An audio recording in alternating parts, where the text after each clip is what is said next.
कसबे सुकेने गावात उसाच्या ट्रॅक्टरने उडवल्यानंतर उपचारादरम्यान मुलाचा दुर्दैवी मृत्यू।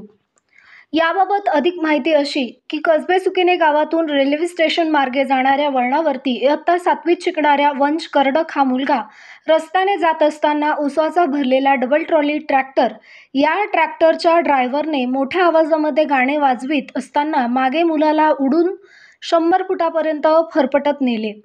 सदर मुलाच्या पायाच्या मांसाचे तुकडे अपघाताच्या ठिकाणी व रक्ताच्या थारोळ्यात पडलेले होते। नागरिकांना हे बघवत नव्हते। या वळणावरती अरुंद रस्ता, वाढलेली झाडे झुडपे, प्रमुख रहदारीचा रस्ता, गतिरोधकाचा अभाव यामुळे हा अपघात झाला असून नागरिक त्या ठिकाणी संतप्त झालेले होते।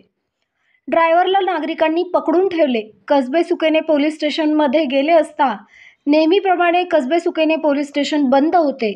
काही वेळानंतर पोलीस कर्मचारी त्या ठिकाणी उपस्थित झाले, परंतु परिस्थिती व नागरिक त्या ठिकाणाहून उसाचा ट्रॅक्टर हलवू देण्याच्या मनस्थितीमध्ये नव्हते। मुलाला पिंपळगाव बसवंत येथे खासगी दवाखान्यात नेले असता त्यांनी आडगाव मेडिकल कॉलेज येथे पाठवले। या उपचारादरम्यान मुलाचा दुर्दैवी मृत्यू झाला।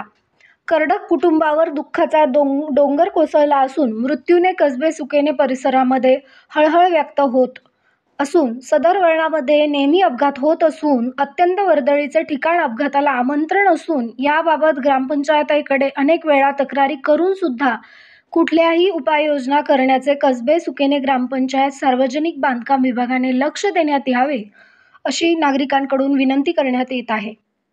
महाराष्ट्र 7/12 न्यूजसाठी किशोर बस्ते, प्रतिनिधी।